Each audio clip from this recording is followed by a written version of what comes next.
Guys Nepal आइयो दुःख पाइयो है। अरे कहना क्या चाहते हो?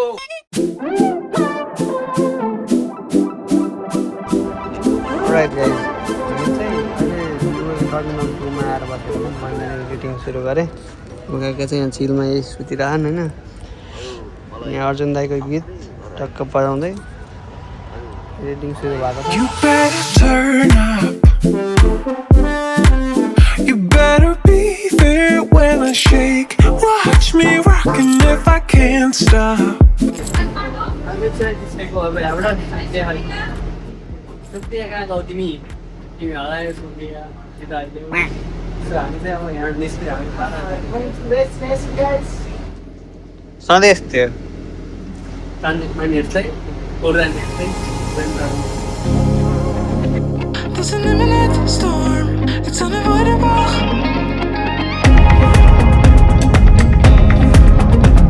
Open your mind. Ain't no hurry.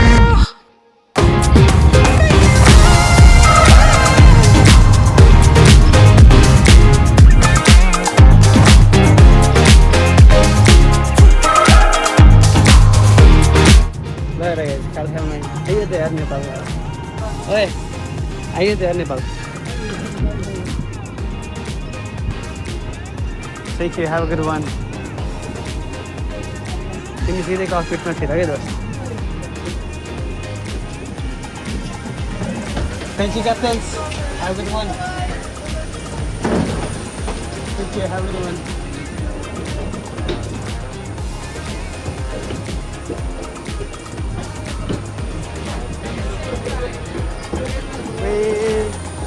आइयो त यार नेपाल।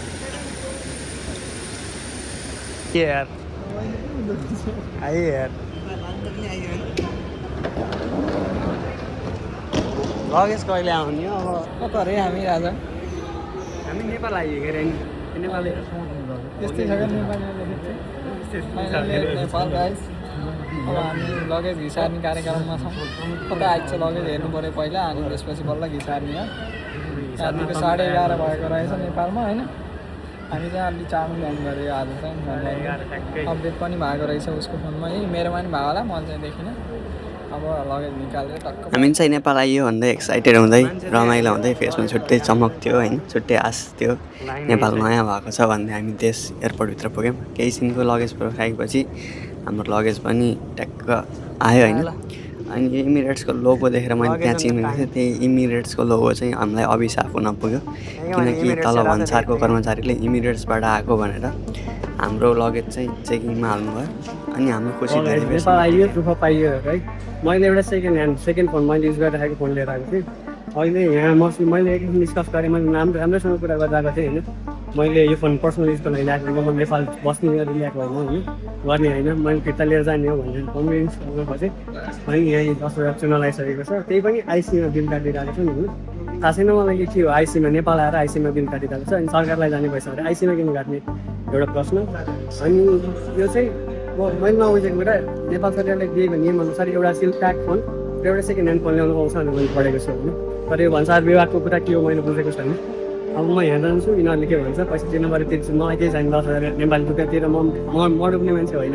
तर यो नियम चाहिँ सुधारिनुपर्छ, सबैलाई लागु हुनुपर्छ। आधा मान्छे यताबाट निस्किरहेको छ, आधा मान्छे उता चेकिङ गरिरहेको छ, मैले मान्नेवाला छैन र यो भिडियो म पब्लिस गर्नेछु। सो ट्रान्जिट लामो भएको हुनाले होला हामी लास्ट टाइम थाकिरहेको थियौँ। अनि we tried our best to convince them.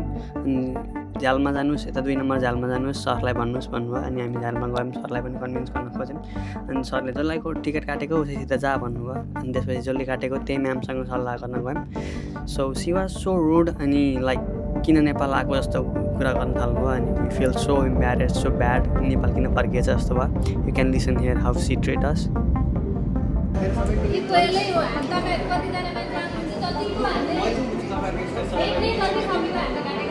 उहाँले देखे जतिको काटेका छौँ भन्नुहुन्छ, तर देखे जतिको उहाँले काट्नु भएन। मान्छेको हुलियाएर एयरलाइन्स हेरेर छुट्याइँदो रहेछ, न कि मान्छेले ल्याएको सामान। युरोप अमेरिकातिरबाट गएको माछा सजिलै फसाउन सकिन्छ भनेर जाल थाप्ने प्रविधि रहेछ जस्तो लाग्यो। सो नेपालको कानुनअनुसार 2टा फोन बोकेर जानु पाइन्छ विदेश भएको मान्छेले प्याक। अनि एउटा पुरानो भन्ने सुनिरहेको थिएँ, अब what the set is this I don't know, तर नेपाल सरकारले सम्बन्धित निकायले यो हेरोस्, छानबिन गरोस् अनि नेपाल फर्केको मान्छेलाई पोलाइटली बिहेभ गरियोस्।